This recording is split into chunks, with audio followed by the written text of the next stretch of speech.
आज़ादी से आज तक बिहार सरकार और भारत सरकार द्वारा हमारे गांव को रोड और बिजली के अलावा कुछ नहीं दिया गया है। हमारा 19-20 के बाद आज 3-4 साल बीतने जा रहा है, आज तक किसी के घर का नल से एक बूंद पानी नहीं टपका है। ये बहुत घोर समस्या वाली बात है कि इस 2023 के तड़पती धूप में हमारे गांव के सभी पशु पक्षी जनजीवन सब पानी के चलते अस्त व्यस्त रहा। मैं इसके लिए जनवरी 31 तारीख से करीब करीब 5-6 बार जनता दरबार में भी, ब्लॉक में भी जाकर के वीडियो के आवेदन दिए। इनके नल जल पीडब्ल्यूडी के इंजीनियर से भी बात किए, लेकिन किसी प्रकार के हमारे समस्या का समाधान आज तक नहीं मिला।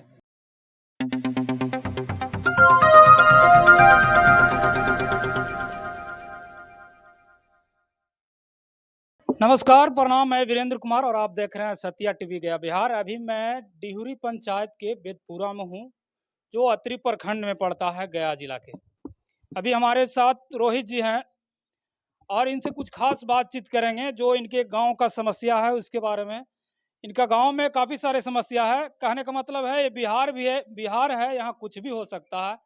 नल जल मिला है तो उसका टंकी गायब हो जाएगा, स्कूल मिला है तो उसका टीचर गायब हो जाएगा, स्कूल मिला है तो इसका यूनिट नहीं मिलेगा। इस तरह की तरह तरह के समस्या अभी अतरी प्रखंड में है।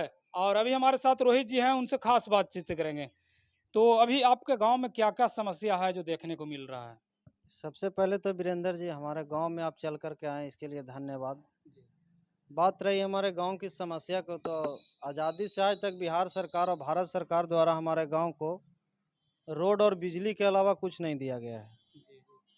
हमारे गांव में सबसे पहले तो हमारे गांव से शिक्षा गायब है। दूसरी कमी है कि बिहार सरकार द्वारा नल जल योजना का जो शुरुआत किया गया 2019 में, हमारे यहाँ बोरिंग हुआ, बोरिंग चालू भी हुआ, सारे घर पर नल भी बैठ गया, नल भी चालू हुआ। और 1 महीना के बाद जो नल बंद हुआ है, 19-20 के बाद आज 3-4 साल बीतने जा रहा है, आज तक किसी के घर का नल से एक बूंद पानी नहीं टपका है। ये बहुत घोर समस्या वाली बात है कि इस 2023 के तड़पती धूप में हमारे गांव के सभी पशु पक्षी जनजीवन सब पानी के चलते अस्त व्यस्त रहा।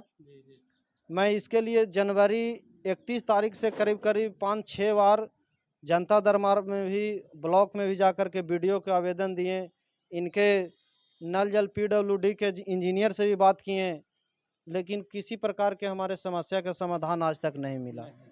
भाग भरोसे प्रकृति की देन से अब बारिश आने की वजह से कुछ राहत मिली है, लेकिन इस तड़पती धूप में हमारे ब्लॉक से न तो कोई पदाधिकारी से, न जनप्रतिनिधिगण से हमारे गांव के कोई समस्या का निदान नहीं किया गया।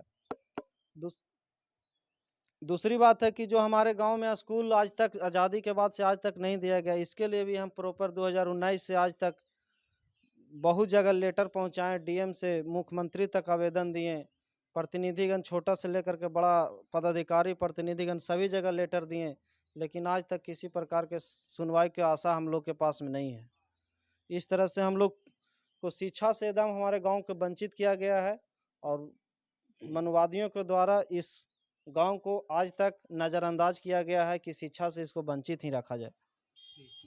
अभी जैसा कि देख सकते हैं, सरकार लगातार इन चीज़ों को लेकर के चर्चा में रहते हैं। शिक्षा और एजुकेशन, इसी चीज़ों को लेकर के सरकार जो बनती है गरीब समाज को देखने के लिए, लेकिन गरीब समाज को कहीं ना कहीं देखा ही नहीं जाता है। जैसे अभी जिस जगह पर हम खड़ा हैं, एक विद्यालय है। हालांकि इस विद्यालय के लिए हमने कई बार आवाज़ उठाएं, और खुद रोहित जी बोलें कि इसके लिए और हम कई जगह विधानसभा में इसका चर्चा किए हैं, लेकिन अभी तक इसका किसी प्रकार का कोई भी सुनवाई नहीं हुआ।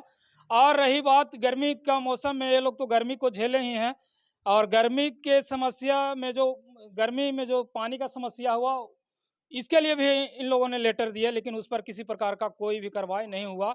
जबकि प्रतिनिधि लोग इसी कार्य के लिए चुनते हैं और वोटिंग करते हैं। सही बात है कि नहीं? नहीं, सही बात है। हम लोग वोट करते हैं कि हमारे गांव, समाज, प्रखंड, जिला, स्टेट को विकसित हो, विकास होवे। और जो हम लोग समस्या से पूरा गांव मेरा जूझा है, वो तो अब किसी तरह से पार हो गया, लेकिन आने वाले समय जो मौसम है बारिश का, वो और हमारे गांव के लिए खतरनाक साबित होने जा रहा है। जितना भी गांव का पानी है वो सारा पानी इसी स्कूल के बगल में आकर के जमा होता है। यहाँ न नाली है न नाला है, पानी का किसी प्रकार से इस गांव से नहीं निकलता है। आने वाले समय में सावन मास में अगर बारिश अगर थोड़ा सा ज़्यादा होगा तो ये करीब करीब मार्च तक यहाँ पे पानी जमा रहेगा 5 कट्ठा में कम से कम, जो कि आधा गांव की आबादी इसी रास्ते से जाता है। और उस रास्ता पर भर टेवना से ज़्यादा पानी, यानी बाइक लेकर के भी पार हम लोग नहीं कर सकते हैं। और इस तरह से हमारे गांव में महामारी बीमारी फैलने की बहुत घोर समस्या आने वाली है। तो जो बीत गया हम लोग के लिए वो तो हम लोग कहर सह लिए, लेकिन आने वाले कहर जो है वो कितना भयावह होगा वो प्रकृति के ऊपर है। क्या कहना चाहेंगे सरकार से? कहीं मान- ना कहीं आप लोग को देखा ही नहीं जा रहा है। माननीय स्वास्थ्य मंत्री जी हमारे गांव तक देखने नहीं आएंगे। हम उनको, हमारे जो क्षेत्र के प्रतिनिधिगण हैं उनको हम इस बात से अवगत साल भर पहले भी करा चुके थे, अगले बरसात में भी कराए थे, इस बार भी कराए हैं। चाहे छोटा प्रतिनिधि हो चाहे बड़ा प्रतिनिधि हो, यहाँ तक कि हम लोग वार्ड से लेकर के एमपी तक के आवेदन हम लोग दिए हैं कि हमारे गांव में पानी की निकासी दिया जाए, लेकिन आज तक किसी प्रकार के हम लोग के सुनवाई, हम लोग के क्वेश्चन पर आंसर नहीं मिला है। तो इस पर उप मुख्यमंत्री जी हमारे गांव तक आ नहीं सकते हैं। वो हमारे बिहार के लिए बहुत अच्छा कार्य कर रहे हैं। स्वास्थ्य विभाग हो चाहे सड़क परिवहन विभाग हो चाहे और कोई जो भी अन्य विभाग रखे हुए हैं, बहुत अच्छे तरह से बिहार को देख रहे हैं, चला रहे हैं। माननीय स्वास्थ्य मंत्री जी से हमारा क्वेश्चन नहीं है, हमारा क्वेश्चन स्थानीय प्रतिनिधिगण से है, क्योंकि हमारे गांव में मुख्यमंत्री और प्रधानमंत्री नहीं आवेंगे काम करने के लिए। हमारे गांव में अगर काम करेंगे तो यहाँ के जागरूकता जनता करेंगे, हमारे प्रतिनिधिगण करेंगे, हमारे पदाधिकारीगण करेंगे। कोई मुख्यमंत्री और प्रधानमंत्री हमारे गांव में काम करने नहीं आवेंगे।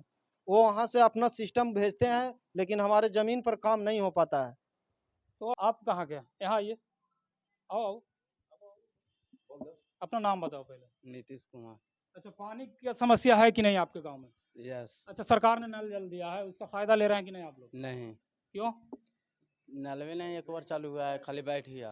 खाली बैठ गया है। हाँ। देख सकते हैं नल जल बैठ गया है, और नल जल का जो ऊपर का डब्बा होता है, जो टैंकर जिसको बोलते हैं, वो अभी तक नहीं बैठा। और गांव में शायद पाइप का जो कनेक्शन होता है वो भी दिया है या नहीं दिया है, मालूम नहीं है। टोटल घर में नल पहुंचा हुआ है, लेकिन नल से पानी नहीं गिरता, खाली पेट्रोल गिर रहा है। पेट्रोल गिर रहा है, देख सकते हैं पेट्रोल गिर रहा है। क्या कहना चाहेंगे? कहना चाहेंगे कि जल्द से जल्द पानी की सुविधा हो गया। अच्छा, आपके विद्यालय में सरकारी, आपके गांव में सरकारी विद्यालय नहीं है, आपके गांव के बच्चे जो बहुत दूर मने दौड़ के चलते हैं, और विद्यालय जो मिला था वो भी टूटा फूटा है। क्या कहना चाहेंगे? कहना चाहते हैं कि जल्द से जल्द विद्यालय हो गया। विद्यालय हो गए। आइए इधर आइए आप। तो देख सकते हैं इस गांव को कहीं ना कहीं वंचित किया जा रहा है, सभी चीज़ों से, शिक्षा से वंचित किया जा रहा है, सरकारी जो व्यवस्था दी जाती है गांव के लिए उस सब चीज़ों से वंचित किया जा रहा है। और इस गांव में नाला का भी सुविधा नहीं है, जिसके कारण गांव का जो पूरा पानी है एक ही जगह जहां पे विद्यालय ये बना हुआ है उसी जगह पे एकत्रित होकर के वो धीरे धीरे सड़ेगा गलेगा, और उससे मैंने स्वास्थ्य प्रभावित होगा, गाँव के बच्चों को बीमारी होगा। इस चीज़ों को आप लोग किस तरह से देखते हैं? और जो प्रतिनिधि हैं खास करके एक गांव के विकास करने के लिए वार्ड सदस्य, मुखिया, विधायक सब जब बनते हैं और फिर भी इस गांव का विकास नहीं हो रहा है, तो किस लिए वोटिंग? अच्छा, अगला नेक्स्ट वर्ष इलेक्शन है, किसका आप लोग सपोर्ट करना चाहेंगे? नेक्स्ट वर्ष हमारे गांव से यहाँ नो वोटिंग होगा। हम लोग वोट का बहिष्कार करेंगे। जब हम लोग के संविधान के द्वारा जो दिया जाता है जो हम लोग तक नहीं पहुंचता है, तो हम लोग वोट का भी अधिकार, वोट का भी प्रयोग हम लोग करने के लिए नहीं सोच रहे हैं। अगर सारे गांव वाले लोग अगर साथ में जागरूक हुए तो आने वाले समय में 2024 में ये लोकसभा का चुनाव में हम लोग वोट बहिष्कार कर देंगे। जब तक मेरा गांव में स्कूल नहीं होगा, हम लोग गांव वाले एक भी वोट नहीं देंगे। तो देख सकते हैं नीतीश कुमार जी और तेजस्वी प्रसाद यादव जी, आप लोग अच्छे काम कर रहे हैं, मानते हैं, लेकिन जो इस गांव का समस्या नहीं सुना जा रहा है। त्रि प्रखंड में कहीं कहीं कुछ गांव ऐसा भी है जहां पानी के लिए लोग तड़प के रह गए। अब बारिश का मौसम भी आ गया है, फिर भी पानी का भी समस्या है। यदि इस मौसम में आप लोग इन लोगों का सहयोग नहीं करते हैं तो ये लोग वोट का बहिष्कार कर रहे हैं, और एकत्रित होकर के पूरे गांव के लोग वोटिंग नहीं करेंगे, यही कह रहे हैं ना? हाँ, हम लोग को वोट देने से कोई फायदा नहीं, प्रतिनिधि चुनने से कोई फायदा नहीं है। देखिए सामने एक चापाकल है, इसके लिए हम 4 बार ब्लॉक गए हैं। कम से कम 4 बार जाने में 200 रुपया पेट्रोल जला है, उसके बावजूद आज तक चापाकल नहीं बना है। ये जो अभी ब्लॉक में वीडियो है, चाहे तो हमारे क्षेत्रीय जितने प्रतिनिधिगण है, पदाधिकारीगण है, तो हम लोग को वोट देने से क्या फायदा है? हम लोग वोट देने के दिन हम लोग अपने में आपस में उलझ भी जाते हैं वोट देने के चलते, और हम लोग के एक एक भी हमारे गांव के लिए विकास नहीं है। हम लोग को क्या दिया है आज तक? आज़ादी के बाद से जब हमारे गांव के लिए शिक्षा नहीं दिया है, तो भारत सरकार ने हमको लिए क्या दिया है? बिहार सरकार ने हमको लिए क्या दिया है?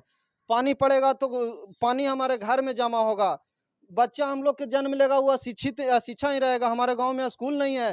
बिहार सरकार 2009 में नल जल दिया, आज तक नल से एक बूंद पानी नहीं गिरा है, आज तक खाली पेट्रोले गिरा हम लोग। तो जोड़ सकते हैं आज़ादी का 75 वर्ष हो चुका है और इस गांव में सरकारी विकास 0% है। सिर्फ एक गली दे दिया गया है, बस। उसके अलावा कुछ भी